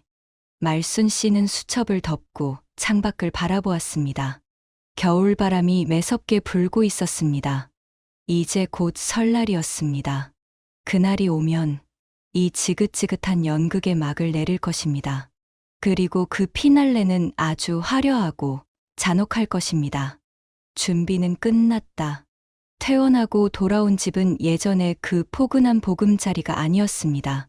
차가운 겨울바람이 창문 틈을 비집고 들어와 윙윙 소리를 냈고 거실에는 정막만이 감돌았습니다. 말순 씨는 안방 침대에 힘없이 기대어 앉아 문 밖에서 들려오는 아들들의 발소리에 귀를 기울였습니다. 쿵, 쿵, 쿵. 발소리가 무거웠습니다. 마치 쇠사슬을 차고 걷는 죄수들처럼 혹은 먹잇감을 노리고 어슬렁거리는 맹수들처럼 거칠고 불규칙했지요. 설날이 고작 사흘 앞으로 다가왔습니다. 그 말은 곧 아들들의 인내심이 바닥나고 있다는 뜻이자 그들이 끌어다 쓴 사체의 만기가 코앞에 닥쳤다는 신호였습니다. 거실 소파, 상철은 머리를 감싸 쥐고 있었습니다. 그의 스마트폰은 10분 간격으로 진동했습니다. 발신자 표시 제한. 받지 않아도 누군지 뻔했습니다. 아, 씨발. 알았다고요. 이번 명절 지나면 바로 해결된다니까. 상철이 나지막이 욕설을 내뱉으며 전화를 끊었습니다. 그의 눈은 충혈되어 있었고 입술은 바짝 말라 터져 있었습니다. 옆에 있던 상민도 다를 바 없었습니다. 손톱을 물어뜯으며 다리를 떨고 있었는데 그 진동이 마룻바닥을 타고 안방에 있는 말순 씨에게까지 전해질 정도였습니다. 형, 진짜 확실한 거야? 이번엔 무조건 끝내야 돼. 나 더 이상은 못 버텨. 어제 걔네들이 우리 애 학교 앞까지 찾아갔대. 상민의 목소리가 파르르 떨렸습니다. 상철은 탁자 위에 놓인 서류 봉투를 집어 들었습니다. 그 안에는 병원에서 몰래 빼돌린 말순 씨의 의무 기록과 돈으로 매수한 정신과 전문의가 작성한 가짜 소견서가 들어 있었습니다. 진단명 알츠하이머성 치매 중증, 의사 결정 능력 상실. 걱정 마. 이 정도면 충분해. 엄마가 도장 안 찍어주면 바로 법원에 성년후견인 신청 넣을 거야. 그러면 엄마 재산관리권은 합법적으로 우리한테 넘어오는 거라고. 변호사가 다 세팅해놨어. 문틈으로 그 대화를 엿듣던 말순 씨의 등골이 서늘해졌습니다. 성년후견인. 자식들이 부모를 법적으로 식물인간 취급하여 재산을 가로채는 현대판 고려장이나 다름없는 제도. 저놈들은 단순히 도장을 원하는 게 아니었습니다. 내 영혼까지 법의 그물에 가두려 하고 있었습니다. 독한 놈들. 정말 갈 때까지 갔구나. 말순 씨는 떨리는 손으로 가슴을 움켜쥐었습니다. 심장이 불규칙하게 뛰었습니다. 연기가 아니라 진짜 공포가 엄습해 왔습니다. 내 배 아파 낳은 자식들이 나를 법정에 세우고 미친 노인네로 낙인 찍으려 하다니. 그때 현관문이 열리고 지수가 들어왔습니다. 손에는 엄마가 좋아하는 단팥빵 봉지가 들려 있었습니다. 지수는 거실의 살벌한 분위기를 감지하고 멈칫했습니다. 오빠들, 표정이 왜 그래? 무슨 일 있어? 상철이 지수를 쏘아보며 싸늘하게 말했습니다. 넌 빠져. 오늘이 결판 내는 날이니까. 결판이라니? 그게 무슨 소리야? 상철은 대답 대신 자리에서 일어났습니다. 상민과 며느리들도 동시에 일어났습니다. 마치 약속이라도 한 듯 그들은 말순 씨의 방을 향해 포위망을 좁혀오기 시작했습니다. 그들의 그림자가 길게 늘어져 방문 틈으로 스며들어왔습니다. 엄마, 문 열어봐요. 드릴 말씀이 있어요. 상철이 방문을 쾅쾅 두드렸습니다. 이제 더 이상 어머니, 진지 드셨어요? 하던 가식적인 목소리가 아니었습니다. 빚에 쫓기는 짐승의 울부짖음이었습니다. 말순 씨는 이불을 머리 끝까지 뒤집었었습니다. 아직이다. 아직 도장을 내주면 안 된다. 조금만 더. 저놈들이 바닥을 칠 때까지 기다려야 해. 엄마, 자는 척하지 말고 일어나라고. 도장 어디 있어? 그놈의 도장. 우당탕. 문고리가 부서질 듯 돌아가더니 기어이 문이 벌컥 열렸습니다. 거실의 형광등 불빛이 역광으로 비치며 아들들의 검은 실루엣이 방 안으로 쏟아져 들어왔습니다. 지수가 비명을 지르며 뛰어들었습니다. 오빠, 미쳤어. 엄마한테 왜 그래? 지수가 상철의 팔을 붙잡고 매달렸지만 상철은 귀찮다는 듯 팔을 휘둘렀습니다. 이 기집애가, 넌 좀 꺼지라니까. 철썩. 매서운 파열음이 방 안을 가득 채웠습니다. 지수가 바닥으로 나뒹굴었습니다. 입가에서 붉은 피가 터져 나왔습니다. 말순 씨는 이불 속에서 그 소리를 들었습니다. 심장이 덜컥 내려앉은 것 같았습니다. 내 딸을, 감히 내 딸을 때려? 말순 씨가 이불을 걷어치우고 벌떡 일어났습니다.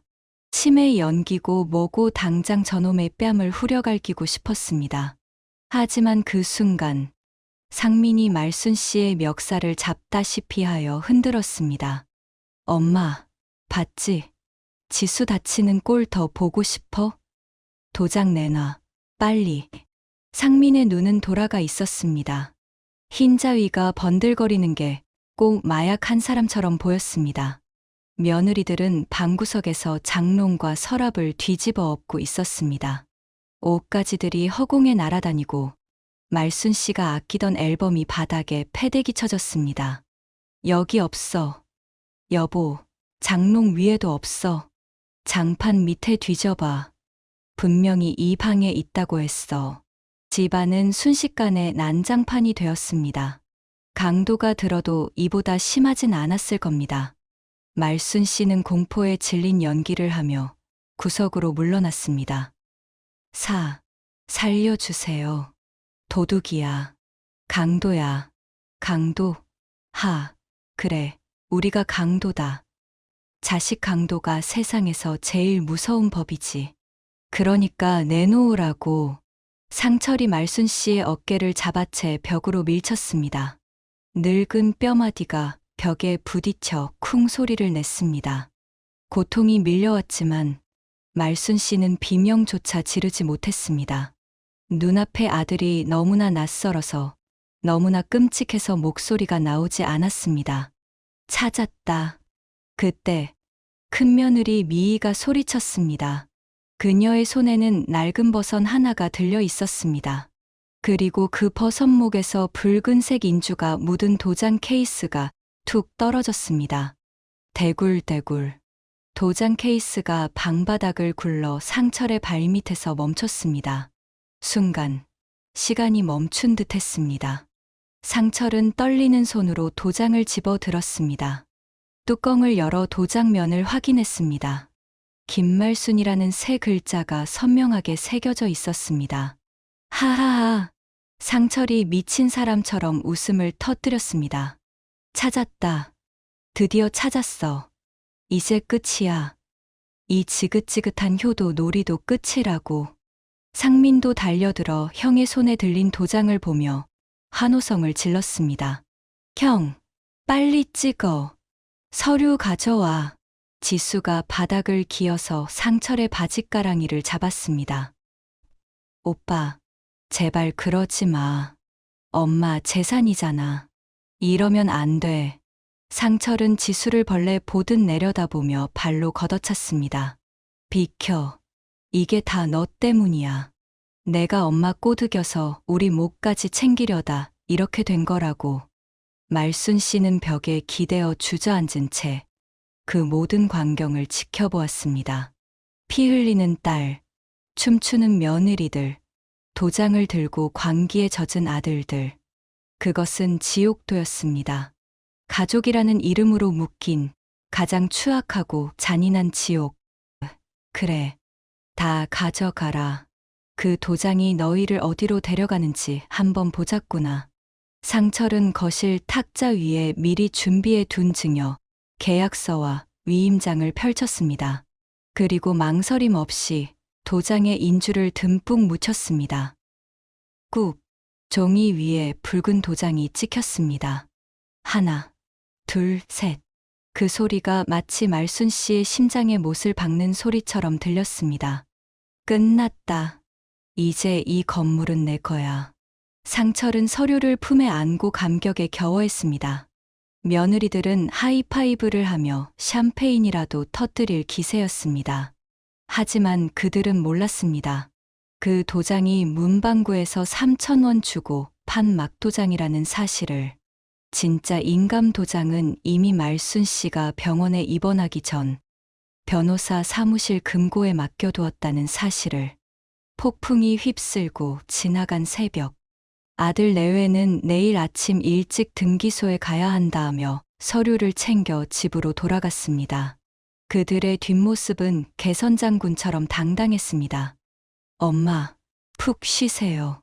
이제 우리가 다 알아서 할게요. 라는 비아냥 섞인 인사를 남기고서요. 텅 빈 집, 부서진 가구와 찢어진 벽지, 바닥에 흩어진 옷가지들만이 치열했던 전투의 흔적으로 남아 있었습니다. 말순 씨는 멍하니 앉아 있는 지수에게 다가갔습니다. 지수의 입술은 터져 있었고 눈은 퉁퉁 부어 있었습니다. 지수야. 말순 씨가 딸의 어깨를 감싸 안았습니다. 지수는 엄마의 품에 안겨 서럽게 울음을 터뜨렸습니다. 엄마, 미안해. 내가 못 막았어. 오빠들이 다 가져갔어. 어떡해. 지수의 뜨거운 눈물이 말순 씨의 옷깃을 적셨습니다.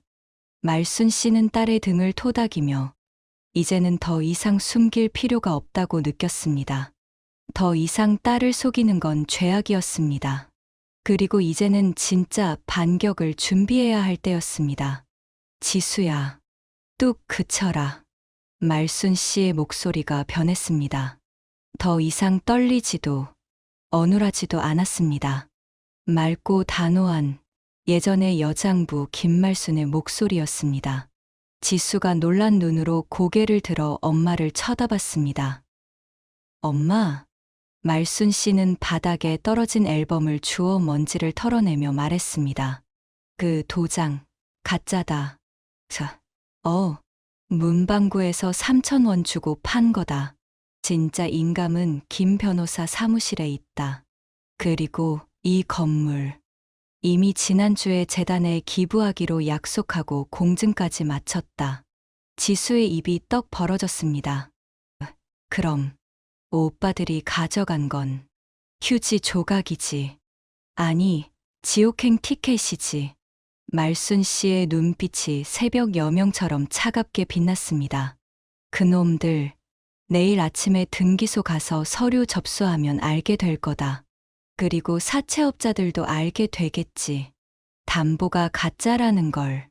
말순 씨는 자리에서 일어나 창문을 열었습니다. 차가운 새벽 공기가 방 안에 탁한 기운을 몰아냈습니다. 지수야, 짐 싸라. 짐. 어디 가게? 여기 있으면 시끄러워진다. 똥파리들이 윙윙거릴 테니까. 우리 여행이나 가자. 엄마가 평생 모은 비상금이 좀 있거든. 말순 씨는 장롱 깊숙한 곳, 헌 옷가지 속에 숨겨두었던 통장을 꺼냈습니다. 크루즈 여행. 평생 꿈만 꾸었던 그 단어가 찍힌 팜플렛이 통장 사이에 끼워져 있었습니다. 엄마, 진짜야? 엄마 정신 멀쩡한 거야? 멀쩡하다 마다. 오히려 지금처럼 정신이 또렷한 적이 없었다. 내 인생, 지금부터가 시작이다. 말순 씨는 딸의 손을 꼭 잡았습니다. 지금 이 순간, 그녀는 50억 자산가가 아니었습니다. 그저 험한 세상에서 자식을 지켜내고 자신의 존엄을 지켜낸 한 인간이었습니다. 폐허가 된 집구석에서 두 모녀는 서로를 마주 보며 희미하게 웃었습니다. 그것은 절망 끝에서 피어난 가장 아름다운 희망의 미소였습니다. 그 시각, 강남의 한 고급 룸살롱. 새벽 4시가 넘은 시간이었지만 상철과 상민 형제의 밤은 이제 시작이었습니다. 테이블 위에는 수백만 원짜리 양주병들이 볼림핀처럼 세워져 있었고, 바닥에는 과일 안주가 지식여져 뒹굴고 있었지요. 펑! 샴페인 코르크가 천장을 때리고 떨어졌습니다. 상철은 넥타이를 이마에 두르고 술을 병째로 들이켰습니다. 크아! 달다, 달아. 이게 50억짜리 술 맛이구나. 상철이 비틀거리며 동생의 어깨를 쳤습니다. 야, 최상민. 너 형한테 고마워해라. 내가 그 도장, 그 타이밍에 딱 발견 못했으면 어쩔 뻔했냐? 우리 둘 다 한강 다리 갈 뻔했어.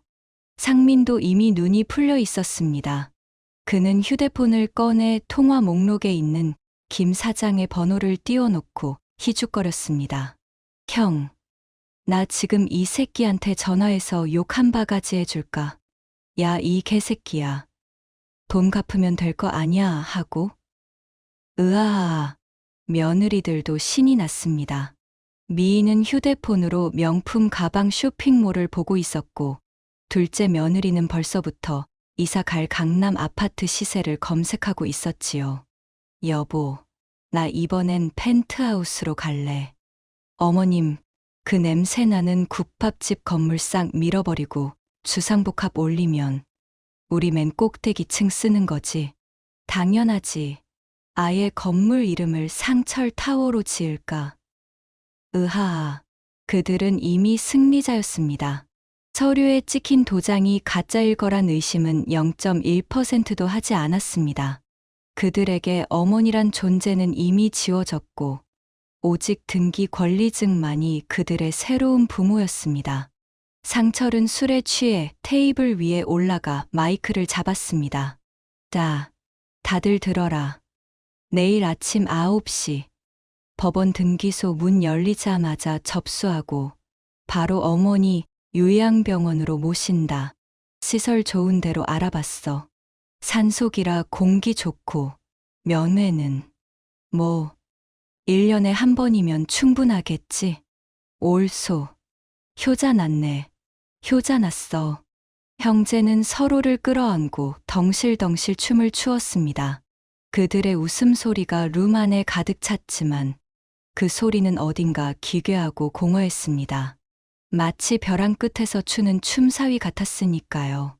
폭탄 심지에 불이 붙어 타들어가고 있는데 그것도 모르고 불꽃놀이라며 손뼉치는 꼴이었습니다. 같은 시각 말순 씨의 집. 폭풍이 지나간 거실은 적막강산이었습니다. 찢어진 벽지는 흉물스럽게 덜렁거렸고 깨진 화분에서 쏟아진 흙이 거실 바닥을 어지럽히고 있었지요. 말순 씨는 빗자루를 들었습니다. 그래도 떠나는 마당에 청소는 해놓고 가야지. 사람이 머물던 자리가 아름다워야 한다는데 내 마지막 자리가 쓰레기장이어서야 쓰겠나. 쓱. 빗자루질 소리가 새벽 공기를 갈랐습니다. 말순 씨는 깨진 유리 조각을 하나하나 주워 신문지에 쌌습니다. 아들놈들이 밟고 지나간 흙발 자국을 걸레로 빡빡 문질러 닦았습니다. 그 걸레질은 단순히 바닥을 닦는 게 아니었습니다.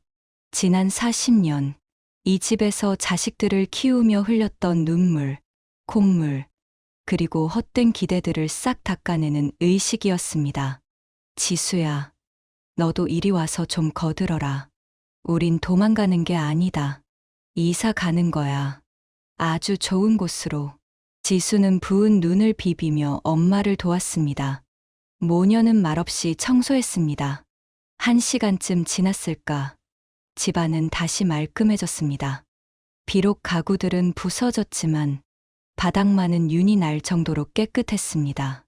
말순 씨는 식탁 위에 하얀 봉투 하나를 올려놓았습니다. 편지였습니다. 아들들에게 남기는 마지막 유산이자 저주. 사랑하는, 아니, 이제는 남보다 못한 내 아들들에게. 이 편지를 읽을 때쯤이면 너희는 아마 등기소에서 땅을 치고 울고 있겠구나. 너희가 가져가서 찍은 그 도장 말이다. 그거 문방구에서 3,000원 주고 산 막 도장이다. 인감 증명서랑 대조해보면 1초 만에 알 수 있었을 텐데 돈에 눈이 멀어 그걸 못 봤더냐. 내 진짜 인감은 변호사 사무실 금고에 있고 내 전 재산 50억은 이미 지난주에 공증 맞춰서 처리했다. 누구 앞으로 했는지는 나중에 알게 될 거다. 너희가 쓴 병원비, 사채, 흥청망청 쓴 카드값. 그건 내 알 바 아니다. 효도 비용이라 치기엔 좀 비싸긴 하다만 인생 공부했다고 쳐라. 나는 이제 진짜 내 인생 살러 간다. 찾지 마라. 어차피 찾아도 못 만날 거다. 부디 너희 욕심이 판 무덤 속에서 잘 지내거라. 말순 씨는 펜을 놓고 편지 봉투를 딱풀로 꼼꼼하게 붙였습니다. 그리고 봉투 겉면에 굵은 매직으로 썼습니다. 불효자들에게 청구함. 자, 됐다. 말순 씨가 여행 가방을 들고 일어섰습니다. 낡은 트렌치 코트를 걸치고 선글라스까지 꼈습니다. 지수도 배낭을 맸습니다. 엄마, 진짜 가는 거지. 후회 안 하지. 지수의 물음에 말순 씨는 집안을 한번 휘둘러 보았습니다. 벽에 걸린 가족 사진이 눈에 들어왔습니다. 남편이 살아있을 때, 아이들이 어릴 때 찍은 빛바랜 사진. 말순 씨는 그 사진을 떼어내 쓰레기통에 처박았습니다. 후회는 무슨, 앓던 이가 빠진 것처럼 시원하다. 가자, 지수야. 해 뜬다. 현관문을 열자 차가운 새벽바람이 훅 끼쳐왔습니다. 하지만 춥지 않았습니다. 오히려 상쾌했습니다. 동쪽 하늘에서 붉은 해가 솟아오르고 있었습니다. 그것은 말순 씨의 새로운 인생을 알리는 서막이었습니다. 두 모녀는 뒤도 돌아보지 않고 아파트를 빠져나갔습니다. 엘리베이터가 닫히는 순간 말순 씨의 얼굴에는 더 이상 희생하는 어머니의 그림자가 없었습니다. 오직 자유인 김말순만이 서 있을 뿐이었죠. 그리고 잠시 후 저 멀리서 고급 세단 한 대가 미끄러지듯 아파트 주차장으로 들어왔습니다. 술에 떡이 된 아들 내외가 엄마 모시러 왔다며 비틀거리며 내렸습니다. 엇갈린 운명. 이제 곧 터질 시한폭탄의 초침이 영글 향해 달리고 있었습니다. 설날 연휴가 시작되기 직전 법원 등기소의 아침은 분주했습니다. 오전 9시 땡. 하자마자 1등으로 번호표를 뽑은 건 바로 상철과 상민 형제였습니다. 두 사람의 몰골은 말이 아니었죠. 전날 마신 술이 덜 깬 탓에 눈은 퀭했고 양복에서는 쉰내가 풀풀 풍겼습니다. 하지만 표정만큼은 세상을 다 가진 왕의 얼굴이었습니다. 형, 빨리 해. 나 손 떨려 죽겠어. 가만히 있어봐. 이 서류 한 장이면 이제 끝이야. 김말순의 시대는 가고 최상철의 시대가 오는 거지. 상철은 창구 직원에게 서류 뭉치를 내밀었습니다. 증여 계약서, 위임장, 그리고 문제의 그 도장이 찍힌 인감증명서 발급 신청서까지. 직원은 무미건조한 표정으로 서류를 검토했습니다. 탁, 탁, 탁. 키보드 두드리는 소리가 유난히 크게 들렸습니다. 상철은 마른 침을 삼키며 직원의 입만 쳐다봤습니다. 그런데 직원의 미간이 서서히 찌푸려지기 시작했습니다. 직원은 모니터 화면과 서류에 찍힌 도장을 번갈아 보더니 돋보기까지 꺼내 들고 도장 자국을 들여다보았습니다. 저기요, 민원인분. 네, 무슨 문제라도 있습니까? 서류는 완벽할 텐데요. 상철이 짐짓 큰 소리를 쳤지만 직원은 고개를 갸웃거리며 서류를 반려했습니다. 이거, 도장이 다른데요? 네. 뭐가 달라요? 여기 김말순 세 글자 똑똑히 박혀 있잖아요. 아니요. 글자가 문제가 아니라 전산에 등록된 인감이랑 서체가 다릅니다. 그리고 무엇보다 직원은 한심하다는 듯 혀를 끌끌 찼습니다. 이거 문방구에서 파는 3,000원짜리 나무 도장이네요. 등록된 인감은 상하로 만든 겁니다. 재질 자체가 달라요. 어디서 막 도장 파서 찍어 오시면 안 됩니다. 이거 사문서 위조예요.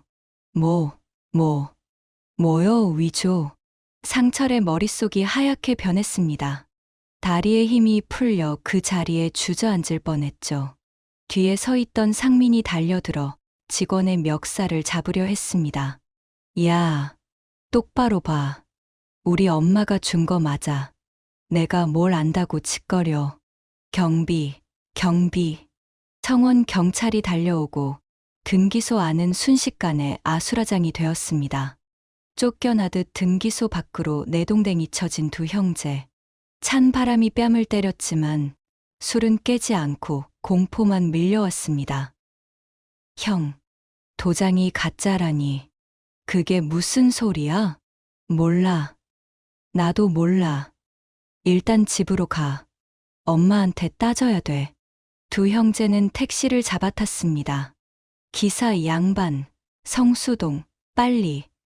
신호 다 무시하고 밟아. 택시 안에서 상철은 계속해서 말순 씨에게 전화를 걸었지만 돌아오는 건 차가운 기계음뿐이었습니다.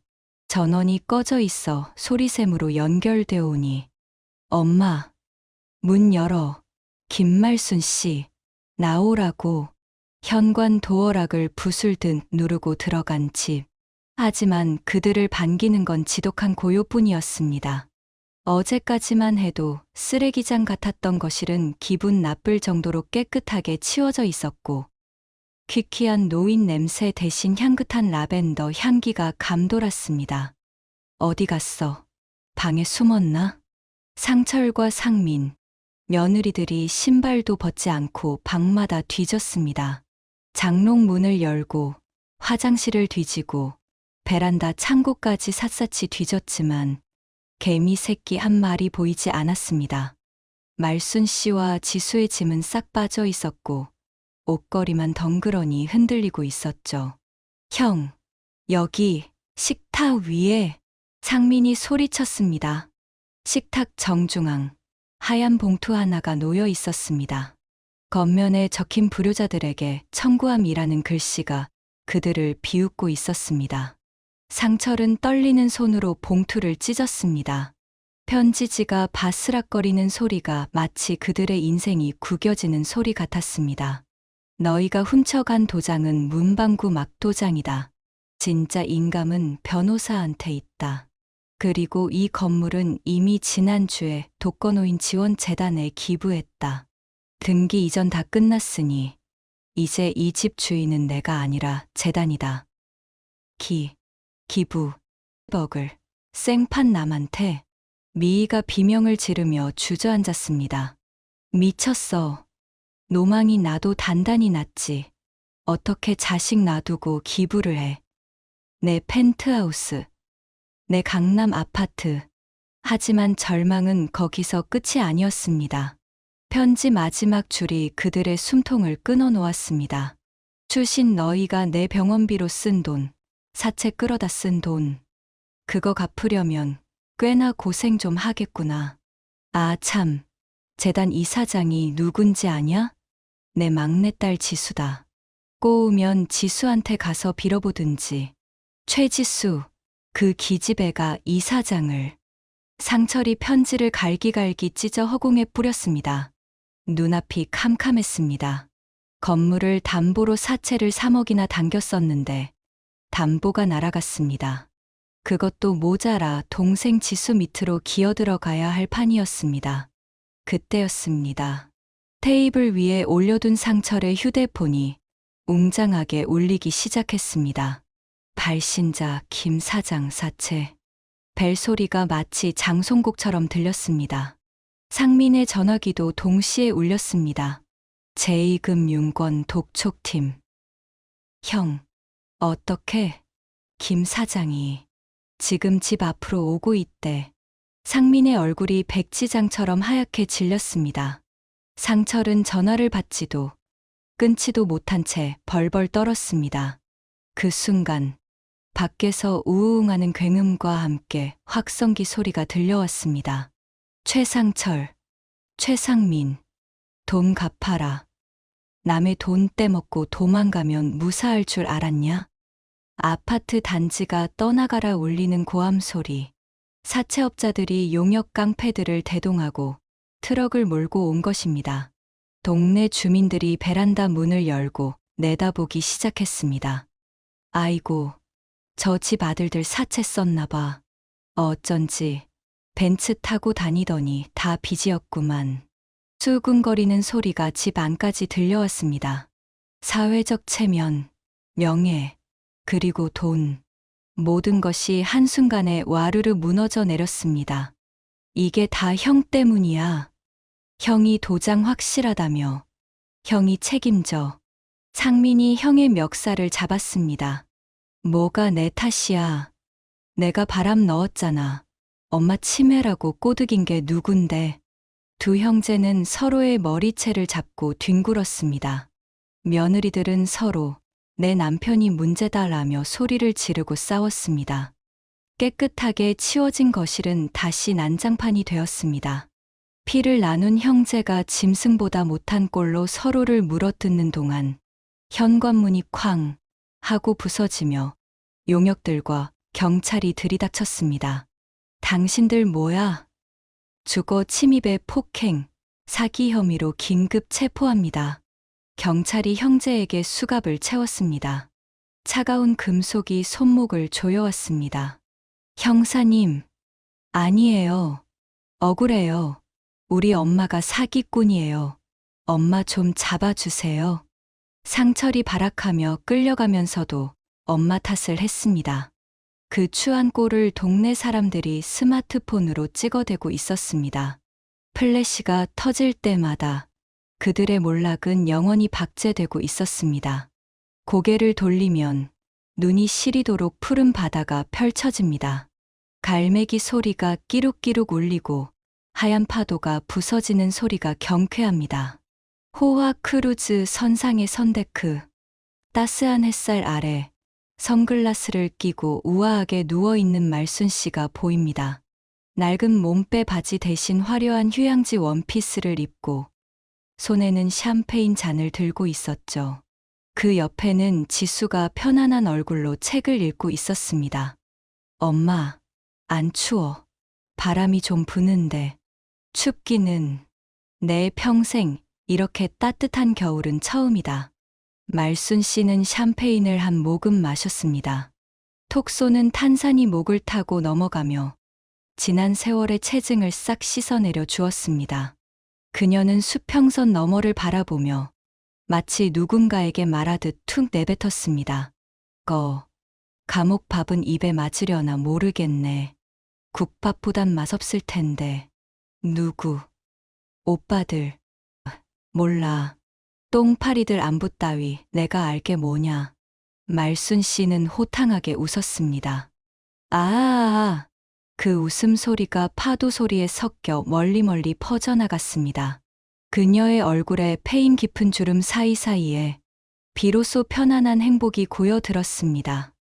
더 이상 누군가의 어머니, 누군가의 할머니가 아닌 김말순이라는 이름 석자로 살아갈 그녀의 항해가 시작된 것입니다. 자, 이렇게 말순 씨의 통쾌한 반란이 막을 내렸습니다. 그 넓은 바다로 떠난 그녀의 모습 어떠셨나요? 아마 속이 뻥 뚫리면서도 한편으론 가슴 한구석이 짠해지셨을지도 모르겠습니다. 누군가는 그럴지도 모릅니다. 그래도 핏줄인데 감옥까지 보내는 건 너무 독한 거 아니냐고요. 하지만 말순 씨가 끊어낸 건 자식이 아닙니다. 자식이라는 가면을 쓴 탐욕을 끊어낸 것이지요. 썩은 살을 도려내지 않으면 결국 온몸이 썩어 들어가는 것처럼 그녀는 어머니로서 할 수 있는 가장 아프고도 위대한 결단을 내린 게 아닐까요? 평생을 뼈 빠지게 일에 자식, 입에 밥 들어가는 것만 보고 사셨던 우리네 어머니, 아버지들. 오늘 말순 씨는 우리에게 말하고 있습니다. 내 인생의 주인은 자식이 아니라 바로 나 자신이다 라고요. 남은 재산, 아끼지 말고 맛있는 거 사 드시고 좋은 구경 다니세요. 그게 진짜 남는 장사입니다. 만약 여러분 손에 50억이 쥐어져 있다면, 그리고 문 밖에는 말순 씨의 아들들처럼 유산만 바라는 자식들이 서성이고 있다면, 여러분은 어떤 선택을 하시겠습니까? 그래도 자식인데 줘야지 하며 문을 여시겠습니까? 아니면 말순 씨처럼 시원하게 도장을 감추고 나를 위한 여행을 떠나시겠습니까? 여러분의 솔직하고 지혜로운 생각을 댓글로 들려주세요. 사연 하나하나 꼼꼼히 읽어보겠습니다. 오늘도 사연 사랑채와 함께 울고 웃어주셔서 감사합니다. 건강하세요.